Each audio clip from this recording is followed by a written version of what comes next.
ئەمڕۆ لە شاری سلێمانی پاڵەوانێتی نیشانەشکاندنی یانەکانی کوردستان بەڕێوەچێت ئەسمەلای ئەردەڵان محەممەد پەیامنێری کەناڵی ئەسمانی پێیان کە ڕاستەوخۆ لەگەڵمانە بێ. ئەردەڵان پێشەوەی بچینە سەر بابەتەکە سەرەتا پیرۆزبایی دامەزرانی کەناڵی ئەسمانی پەیامت لە یەکەم بکەمن و تۆ بەیەکەوە کۆمەڵی یادگاری خۆشمان هەیەوە تۆژێکێکی لە پەیامنێرە مانوندەناسەکانی ئەم کەناڵە پیرۆزبایی خۆ دەتوانی بنێری.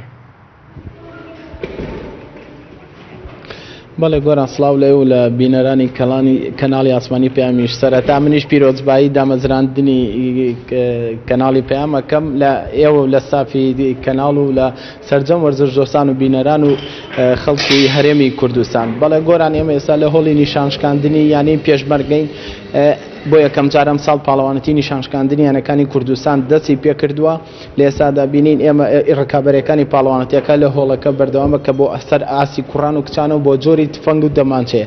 من دەمێ بۆ زیاتر زیاناری وەرگرتن لەسەر بەڕێوەچوونی پاڵەوانەتیەکە و کەمی پاڵەوانەتیش لەسەر ئاستی کوردستان و سنووری پارێزگاکانی هەرێمی کوردستانیش میوانداری بەڕێز عەدا عەبدوڵڵا سەرۆکی نیشانشکاندنی کوردستانمان کردووە.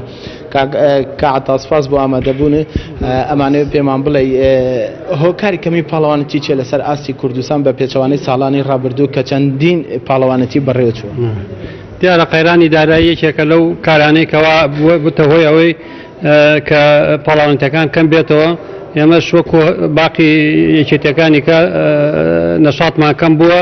ئەمە یەکەم پاڵەوانێتی ئەم ساڵ کە جێبەجێ ئەەکەین کراوەیە بۆ کوڕان و بۆ کچان بۆ تفەنگی هەوایی دەمانچە و تفەنگ مەسافەی 10 مەتری. ئەوەی جێکە خۆشحاڵیە کە ئەو زانیاریانەی دەست پێیان کەوتووە یانەکانی شاری کەرکووک بەشدار بوون. ئەمە تا چەند دڵخۆشی جێگەی دڵخۆشی ئێوەیە. بەڵام ئەبینین یانەکانی سنووری پارێزگای هەولێر و دوهۆک کەمتری بەشدارین یا بەیانێک یا بەدوانی هۆکاریەوە بۆ چێگەڕ. دیارە کەرکووک هەر لە بیدایەتەوە نەشاتێکی باشیان هەبووە لەم یاری ئێمە. زۆر خۆشحاڵن کە بە بەشداری بوونیان دیارە کوردستانی خۆیان سەلماندووە کە لە پاڵانەتێکی هەرێمی کوردستانە بەشداریان کردووە و بەشدارێکی بەرچاو بەشداریان کردووە. بەڵام وەکو هەولێر و دوهۆک هەر خۆی لە بیدایەت هەر نەشاتیان کەم بووە تەنها یانەی بروسک لە شاری هەولێر بەشداری کردووە لەم پاڵەوانتیە. گەشتبینی بە ئاستی یاری نیشانشکان دەگە بەم شێوە بەردەوام بێت یا بەرنامەی کەتان هەیە بۆ داهاتوو زیاتر گرنگی بە یاریەکە بدەن؟ وڵات تەمانەوە بەرنامان هەیە زۆر پێشکەوتۆ یاریەکە لە کوردستان بە تایبەتی لە شاری سلێمانی و کەرکووک.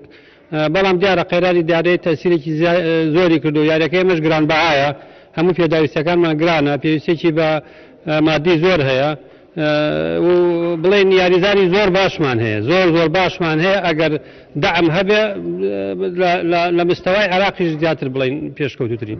لە کۆتایە بپرسم هۆکاری کەمی بەشداریکردنی یاریزان و یانە کوردیەکان چیە لە پاڵەوانەتیەکانی عێراق بۆ کەمتر بەشداریەکەن؟ وەڵاهی دیارە مەشاکیلەکە لە بەغاوەیە زیاتر یعنی شتەکە پاڵەوانەتیەکان بە ڕێکخراوێکی بەڕێوە نابن.